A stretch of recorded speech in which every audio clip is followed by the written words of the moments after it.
for me, and I guess this is like a posthumous thing, I didn't realize the impact that Chris had on me as a writer and as a singer until I really started thinking about the fact that he had no boundaries when it came to writing music and doing whatever he wanted. If he wanted to try a genre, he'd do it. I mean, he was completely fearless. And for me, watching that over the years, I was so inspired by that, whether it was the heaviness of stuff like Jesus Christ Pose or the beautiful acoustic stuff like Seasons that he did on the singles soundtrack. I've been a fan of his songwriting for so long that I almost took it for granted, you know, and my only regret is that I never got to tell him, you know, like I had met him several times and I never got to tell him what his music meant to me. And I guess that's, you know, I think that's one of the reasons why I wanted to do Outshine last night as much as I did, because it just meant that much to me. I remember him not speaking to the crowd for like a good year or two, like when I first joined. The way that he would perform back then is he sort of went into this trance. When I would watch those guys before I joined, I was just really mesmerized by the way Chris would just sort of like turn into this shaman kind of dude, you know. Eventually he became more comfortable with an audience, and I just think he was naturally a really shy person, believe it or not. When it happened with Chris, I gotta say, I still don't think I've had to be somewhat in denial. And one way I was even able to do it, and it's not, I don't even feel like I had a choice. I was just terrified where I would go if I allowed myself to feel what I needed to feel or what I was instinctively wanted to feel, or how dark I felt like I was going to go. And because I didn't see him that often in the last 10 years, probably only like 4 or 5 times, and usually at a gig or something, you know, I just kind of, I still haven't quite dealt with it, or, you know, I'll get stronger as time goes, and you know, but I you know, we were close, you know, and it wasn't just because we were playing music or we were, you know, neighbors.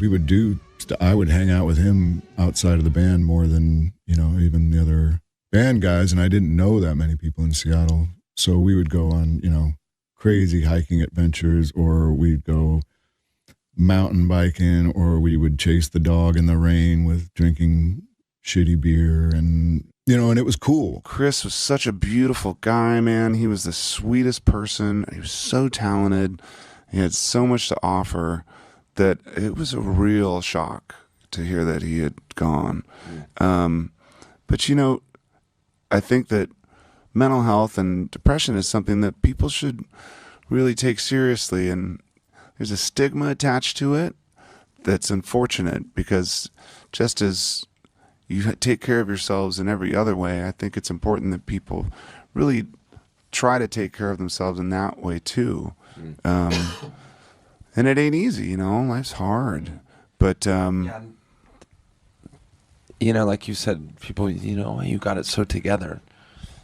I mean, that just goes to show you, you know, it doesn't matter what's in your, you know, what's in your bank account or how many hits are on your YouTube page or all that kind of crap. It all goes out the window if you're, like Dave said, if you're not feeling right, you know. And so Chris would, like, not to get to hear Chris Cornell make another record again is my selfish version of it. And there's such a bigger, you know, such a bigger hurt beyond my own selfish, you know. I barely knew him a little bit, but what I did know him, he was super cool. I didn't know Chester very well at all, but I knew Chris a little bit, and Dave knew him a little bit too. And we just loved his records, man. Like, some of the first stuff me and Dave ever jammed on when we would just goof around in the jam room, or in the rehearsal room in between Biff. I can remember as far back as when I first joined the band, and me and you just playing, like, you know, Soundgarden riffs together. Yeah.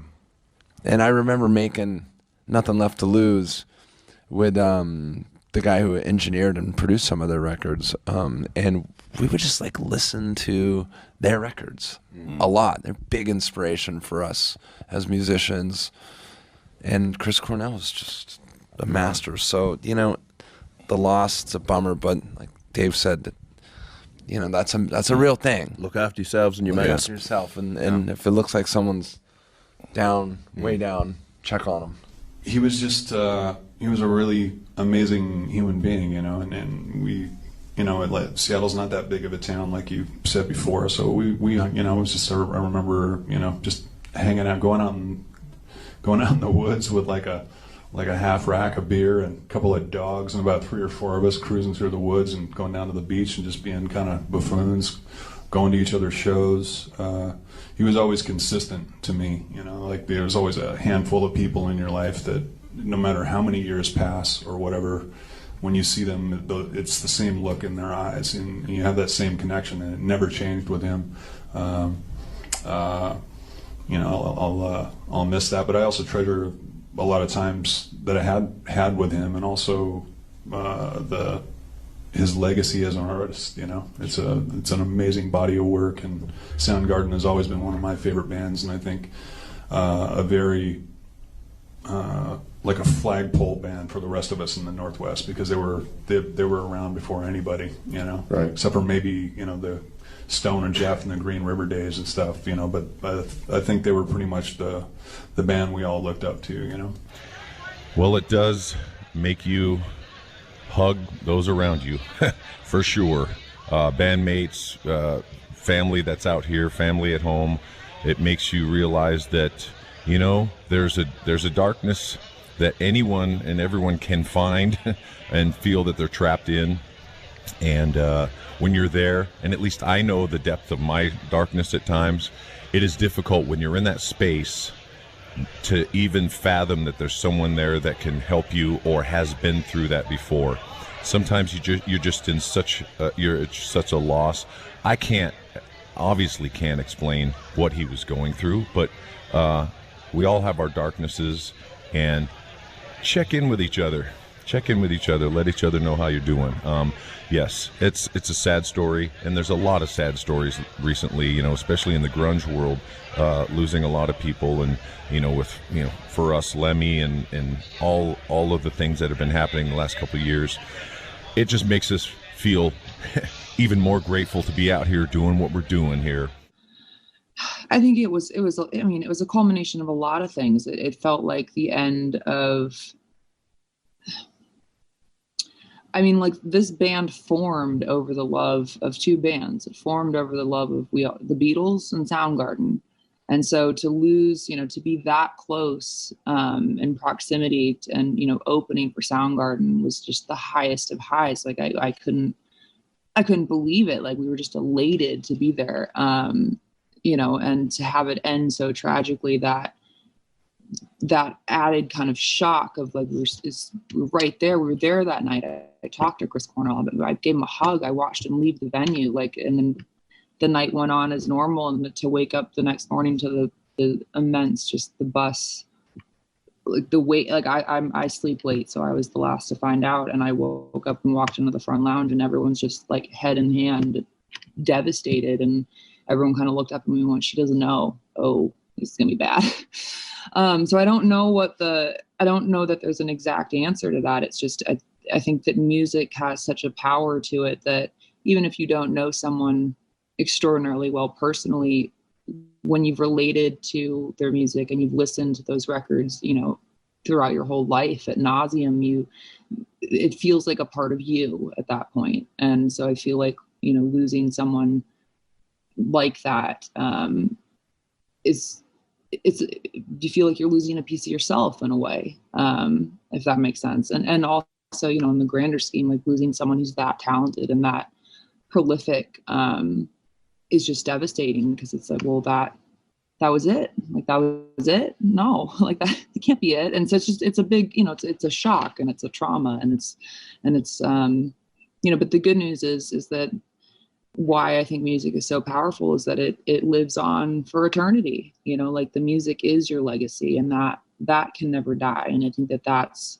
That's really beautiful. And I was in a band, those 3 Audioslave records, and while Chris was a friend and while Chris was a bandmate, I never stopped being a fan of his and his ability to craft melody out of the ether. You could throw whether it was a few simple chords like the song Like a Stone, or whether it was some complicated, heavy riff, he would effortlessly create something that was either beautiful or terrifying. And is there an adjustment for you as a guitar player that all of a sudden you're working with a new guy?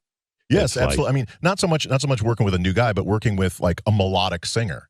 And his strengths were with melody, and it really challenged and pushed Tim and Brad and I. Like the music of Rage Against the Machine is James Brown based. It all comes around to the one. It's like it's the same driving beat and the same driving rhythm that comes around because it's rapping and it's like the excellent punk rock vocals of Zach. With Chris, in order to allow him to shine, there had to be this kind of harmonic counterpoint. So it really, like that song Like a Stone was, it's a few simple chords, but allows Chris's beautiful voice to soar. We're here tonight to honor a compassionate, just and gentle human being who I had the great pleasure of calling my friend, CHRIS CORNELL. But before knowing Chris as a friend, I knew Chris as a fan, like most of you.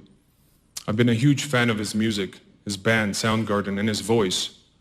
His voice was always honest, caring, and real. It's difficult to successfully lie through art. The man himself was always caring, honest, and real. A few years back, when Eric Israelian told me that Chris was a huge supporter of the film, The Promise, I was ecstatic to hear about his involvement. I was excited to work with him on the film. Chris did not just provide the title theme song for The Promise. His spirit was interwoven into the film, and his steady guiding hand was felt by everybody he spoke to about the film. Chris identified with the Armenian tragedy because he realized that his wife's family, who are Greek, had suffered a similar fate in the final days of the Ottoman Empire. And he also realized that the suffering of all these people was universal and still present in the world today. Genocide is the humanitarian disease that we cannot seem to rid our planet of. Chris wanted his song to not only reflect the emotions of victims and their loved ones, but also provide hope and inspiration for the future. Through their foundation, Chris and Vicky Cornell wanted to make a difference in helping the world's most vulnerable children. When Chris learned that all of the proceeds from the film were going to be ultimately donated to charitable organizations, he also made the decision to donate all of his proceeds from the song to support refugees and children. For all of his accomplishments, and most notably his dedication to human rights through this work, it is an honor to present Human Rights Watch's inaugural The Promise Award to Chris Cornell. Yeah, Chris, man, we just lost, 2 years ago? Yeah, it was 2 years yesterday. Yeah. I seen somebody put it up. That's why I was like, you knew him from Seattle? Yeah. You knew him before you came down here? I did. No shit. Yeah. And then Susan Silver was pregnant with Lily when my Susan was pregnant with May. So we had 2 pregnant, wives together and had little babies. So his oldest daughter is Susan's? Yeah, Lily is is 18. The one he was bringing on stage and singing with her, with him? That's his second oldest daughter. No shit. Yeah. So you knew those guys? Was he really a cook at one of those places that sell salmons? Man. We were all cooks. What was the name of that chain? I think he was at Roy's Bait House. It's actually Ray's Boathouse. Ray's Boathouse. Yeah, Roy's Bait House. And then what was the other one that just sold salmon and shit like that? Ivers. Yeah. Ivers is killer. Yeah, I mean, that's how you, like, if you were a punk rock kid or whatever in Seattle, you did construction and you were a cook. You were in the back. So you started as a dishwasher because we had blue hair, we had whatever. We weren't presentable to be a waiter, a busboy. You had to work back behind the line. And so all of us probably are great cooks to this day,